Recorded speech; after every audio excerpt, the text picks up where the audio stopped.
focus on the families of the injured and focus on the families of the killed. Ensure that they have the best care and counseling available. I do ask the Fort Hood community or anyone in the local community, if they have any information relating to this incident, to please contact either the FBI or the Fort Hood Department of Emergency Services. Events in the past have taught us many things here at Fort Hood. We know the community is strong, we know the community is resilient, and we know the soldiers and the civilians and the families of this fort who have served so bravely in combat over the last 13 years in both Iraq and Afghanistan are strong, and we will get through this.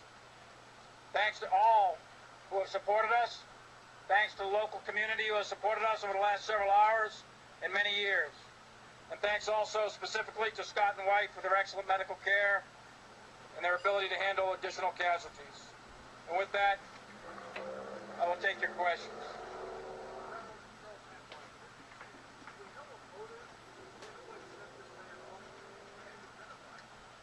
Well, we do not know a motive. We do know that this soldier had behavioral health and mental health issues and was being treated for that. His next of kin has not been notified, so I am not going to confirm his name. We do have his name, but the next of kin have not been notified, so I'll wait until that's been done. He has served in combat. He served 4 months in Iraq in 2011.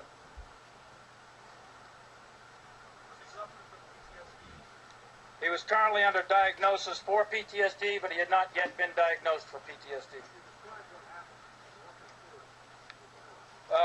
It's under investigation. The exact sequence of events and timeline of events are not 100% clear. It is believed that he walked into one of the unit buildings, opened fire, got into a vehicle, fired from a vehicle, got out of the vehicle, walked into another building, and opened fire again, and then was engaged by local law enforcement here at Fort Hood. I'm sorry?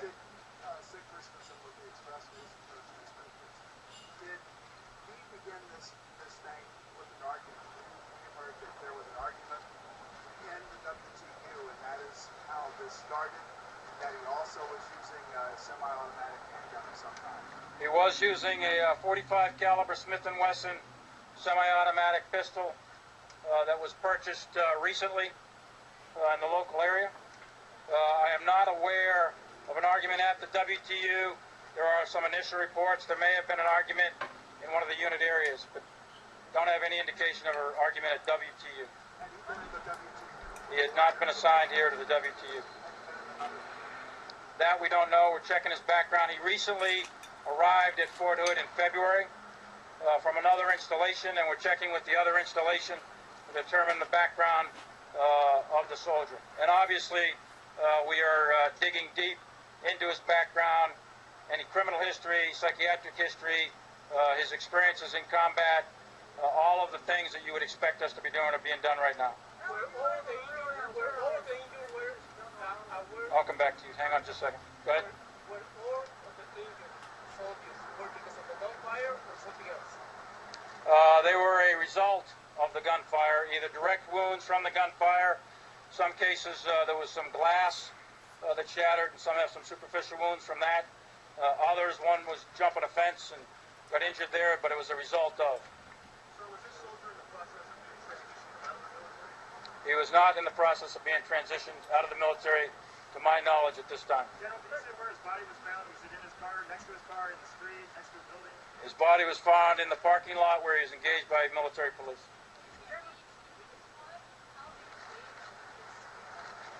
Military police officer responded, and he was approaching her at about 20 feet.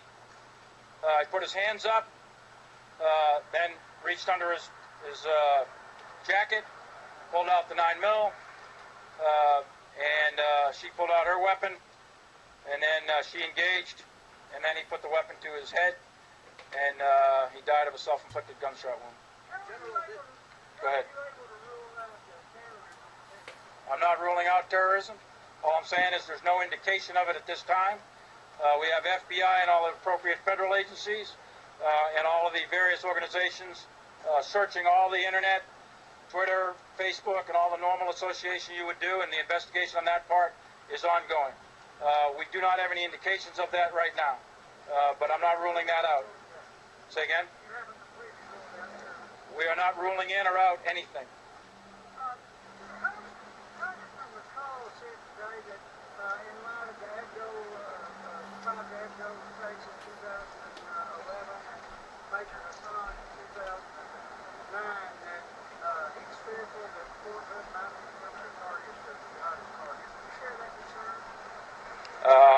I'm not sure I understood what he said, but no, I don't have Fort Hood as a specific target, any other installation. The soldier is married, does have family, and again, we're in the process of notification. Were they here, sir, or were they some other part? They're in the local area, that's correct. Were any of the victims known to the soldier? I do not know that. To our knowledge, he had one weapon, 45 caliber Smith & Wesson. That's the. If I said 9mm, I misspoke. It's a 45 caliber Smith & Wesson. Don't know how much ammunition. It's a headquarters building where they conduct the day-to-day administration of the medical brigade, and then in the other building they conduct the day-to-day administration of a transportation battalion. They're not far away from each other.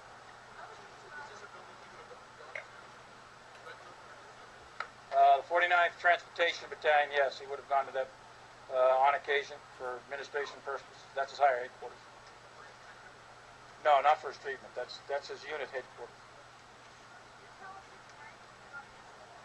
I did not say his rank nor his name, and I'll do that when his family is appropriately notified. He was undergoing behavioral health and psychiatric treatment for depression and anxiety and a variety of other psychological and psychiatric issues. He was not assigned to the WTU at the time.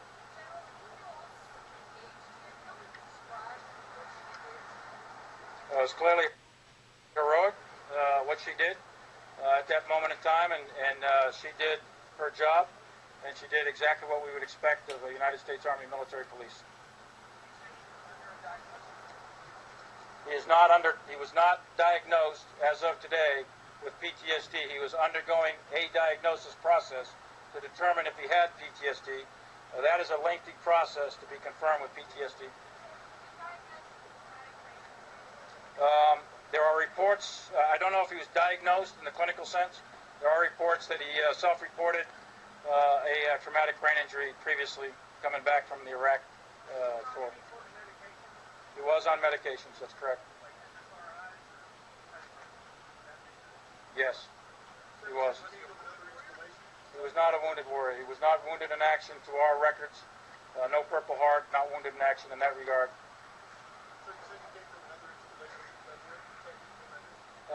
At this time, I prefer not.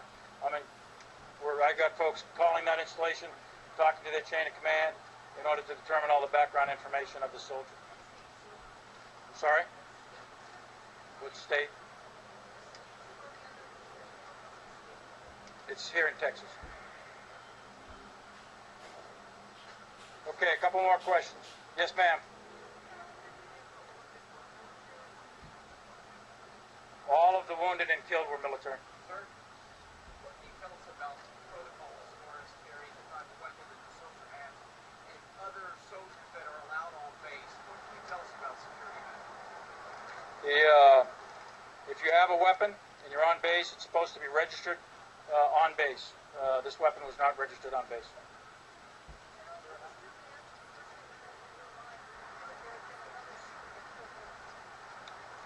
Immediate reaction was casualties. What kind of casualties? And do we have one or more shooters? And are those shooters secure? And to provide the protection for the local community.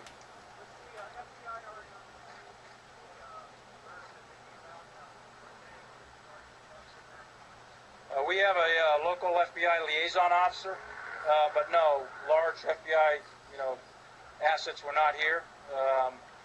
They are actually inbound to help with the investigation, but no, there's local FBI available to us.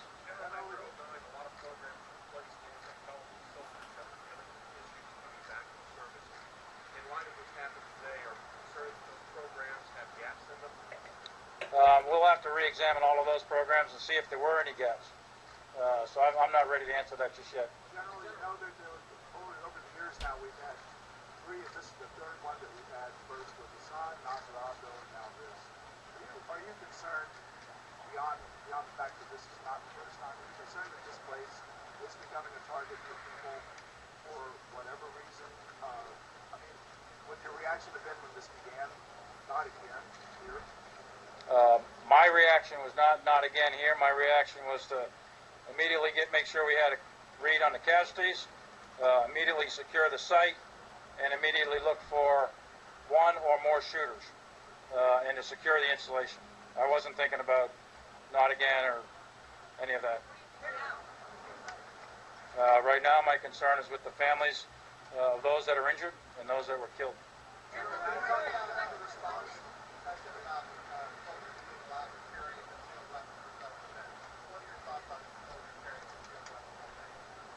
You're not allowed to carry concealed weapons on base. No, I don't think soldiers should have concealed weapons on base. We have law enforcement agents. We're trained professionals, and I don't endorse carrying concealed weapons on base. It was within minutes. Exact time, probably 10 to 15, maybe, max.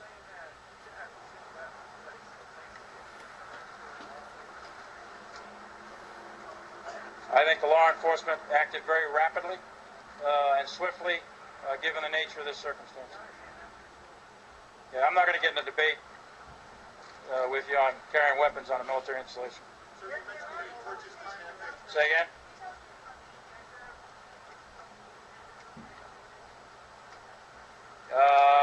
No, I don't have the specifics, and I'd rather not go into that. The shooter was a male. And the officer that engaged the shooter was a female. But the other injured, no, I don't. Say again? Probably about 15 minutes, 20 minutes, but we don't have an exact timeline.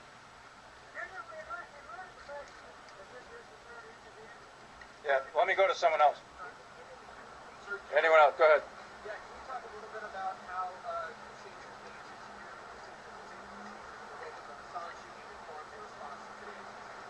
Well, I think the response from the law enforcement and the medical folks displayed clear lessons learned from the previous case, and I think that it was obvious that the response was swift and it was appropriate, both from a law enforcement perspective and from a medical perspective.